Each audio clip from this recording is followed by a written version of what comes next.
Having a mind of your own is really a privilege of a lifetime.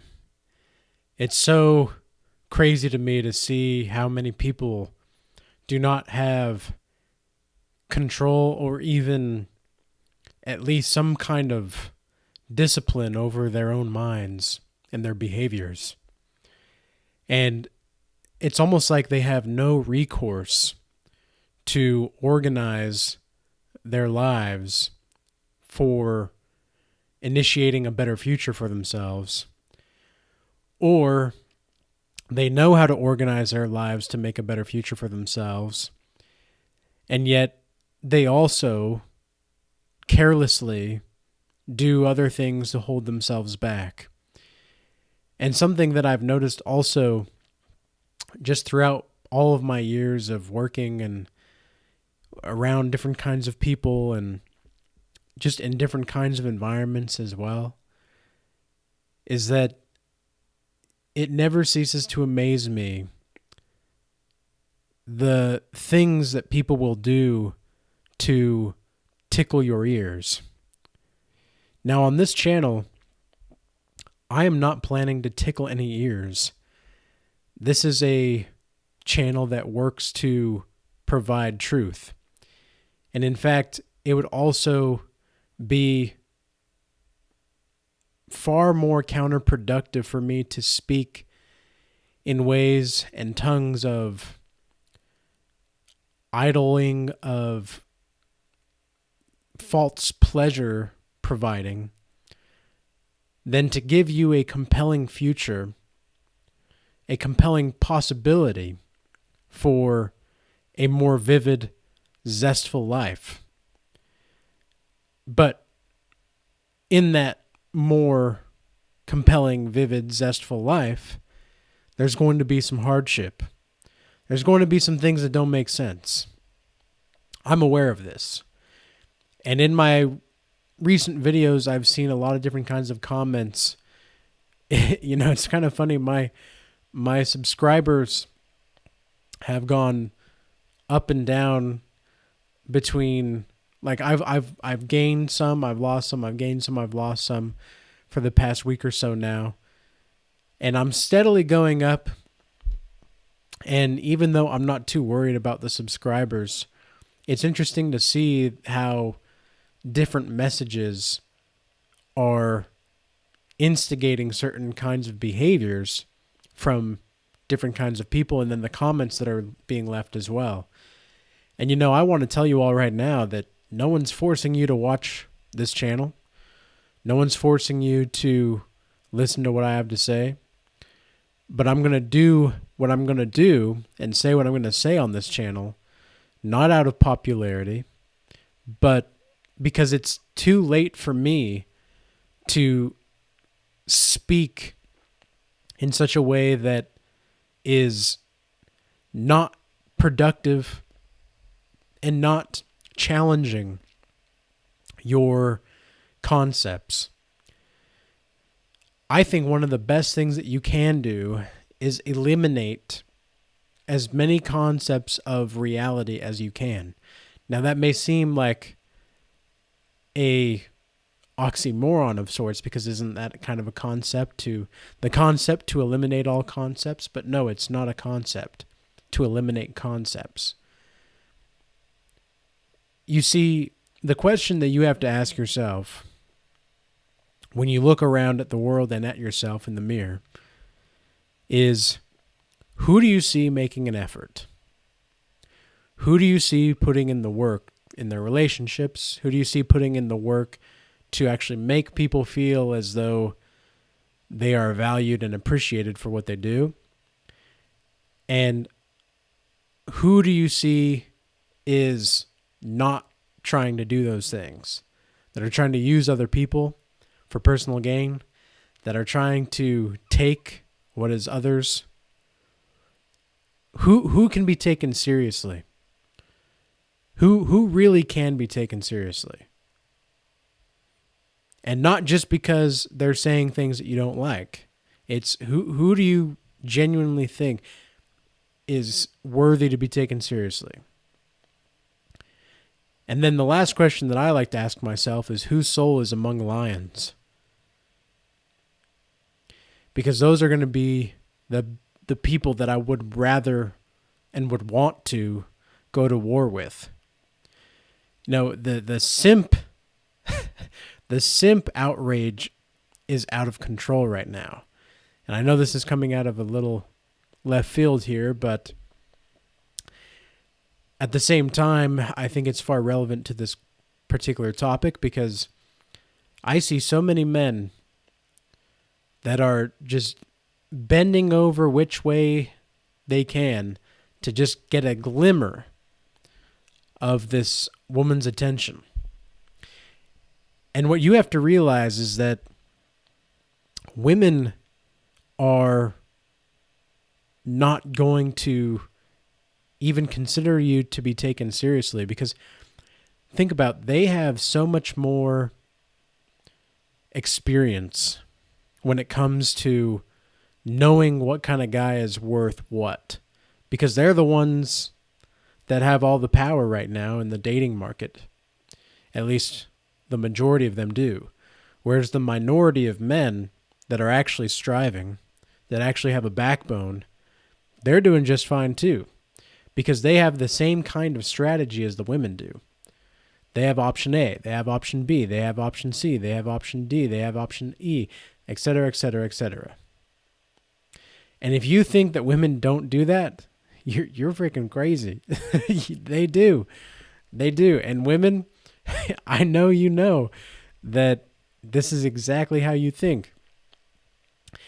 I remember this is what happened. This is what sparked this whole simps are out of control tirade here.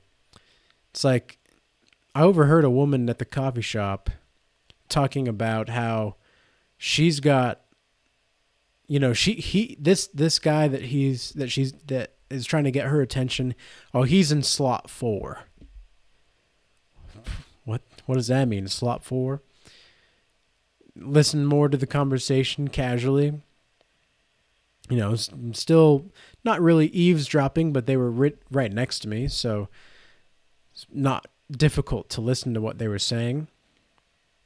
And it's like, oh yeah, slot 4. The guy that's, you know how you got different guys for different things that you can get. What? Yes, women really do think like that. They have a guy for different means of resources.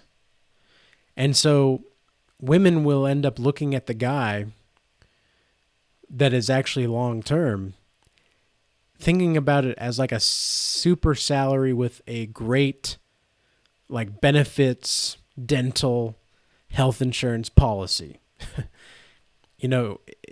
If you're the kind of guy that is offering a minimum wage lifestyle, and I don't mean, I mean metaphorically, not actually.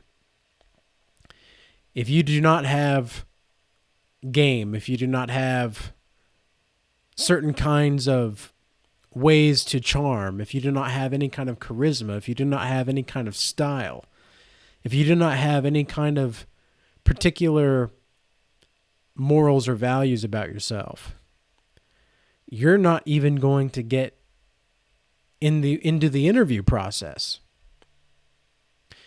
So most men that have actually spent a good amount of time developing themselves, the women don't really understand that the men that actually worked on themselves, they took years and years and years worth of failing to actually get to the point to where she says, all right, yeah, let's go do this.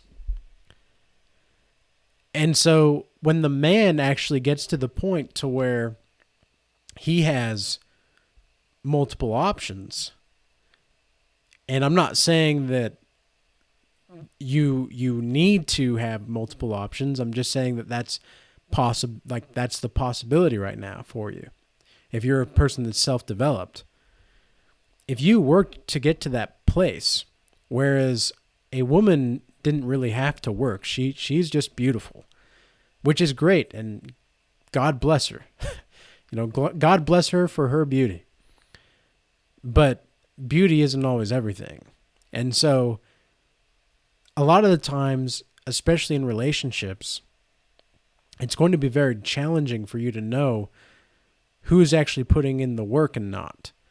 Because this woman or this guy could be extremely fit, and yet mentally they have the attitude of and the behavior of a 3 or 4-year-old. And so a lot of the times, men that are like in this fourth slot, going above and beyond for this woman, thinking that he's in her first spot. Bro, there's 3 guys ahead of you, man. There's a line for her.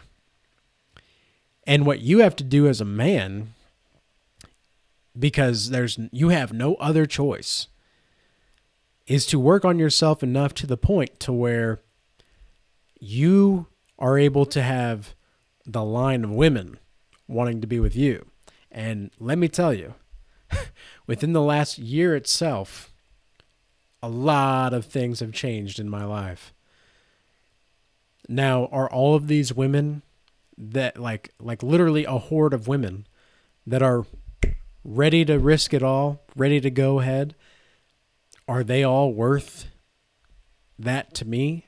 No, not necessarily, because most of them are liabilities and not assets at this point.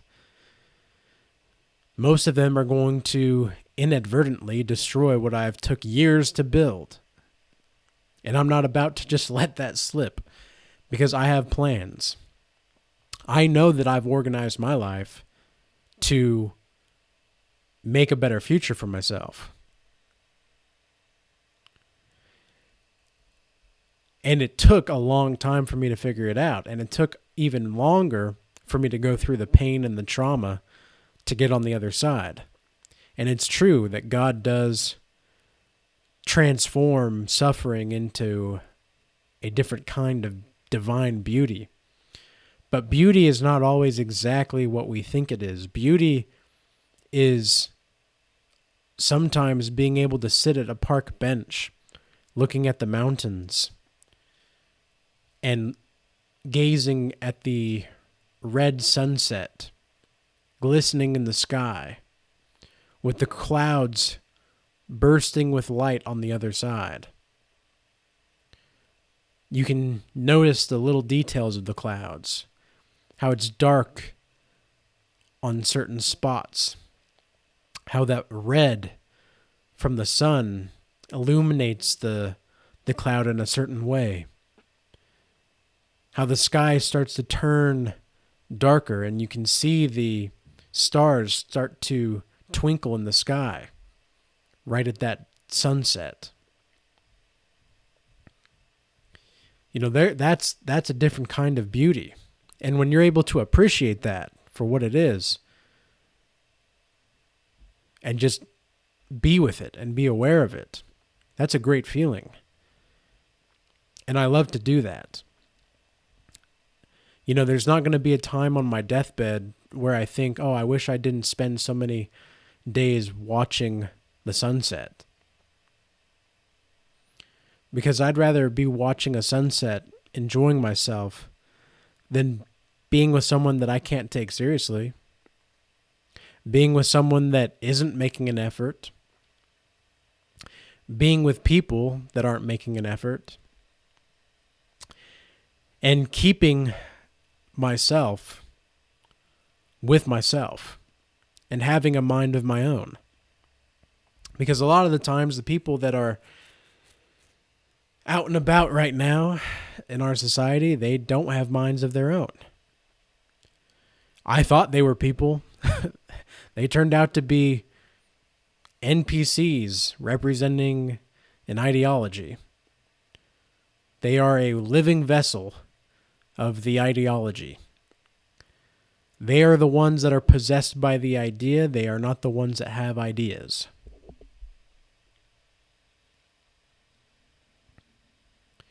And so to organize your life, you first have to start with your physical health. I genuinely believe that.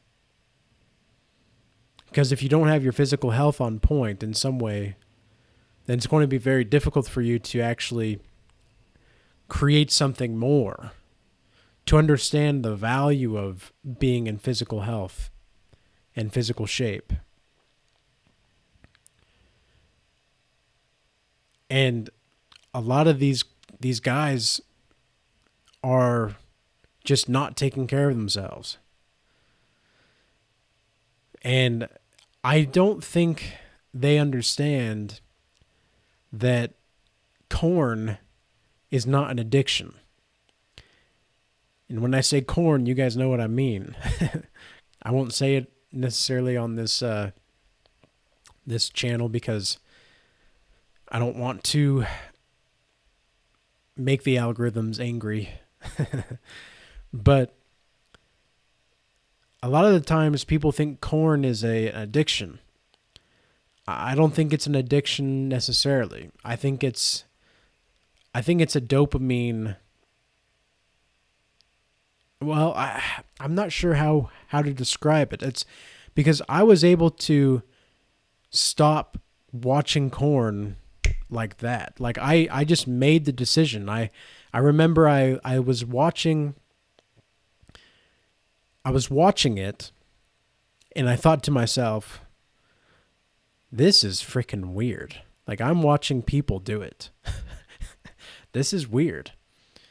And that was over 2 years ago, nearly 2 years ago. And when I saw myself as like a third person watching myself do this weird thing, I was like, nah, this is this is weird. This is dumb. I'm not doing that anymore. And I just decided. And I think God can give you this ability to just decide. And I don't know if I'm just blessed by not having that kind of addictive personality or whatever.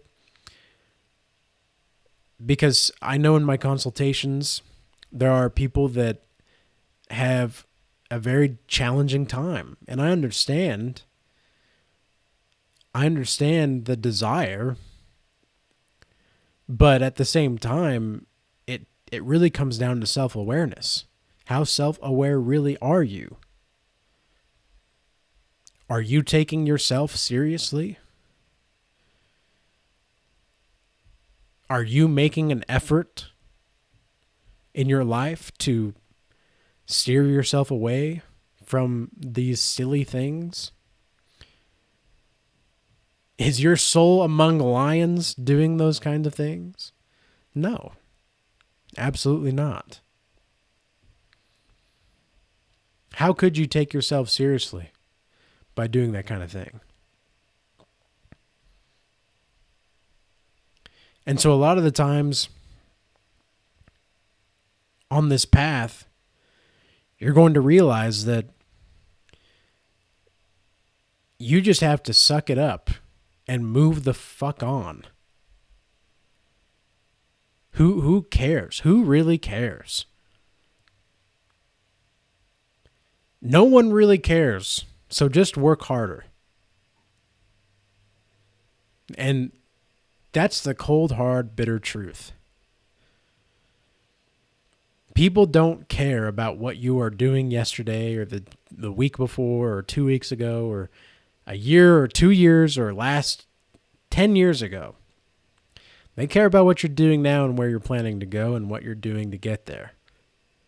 And if you think that that's not the case, well, then let me know how that works out for you.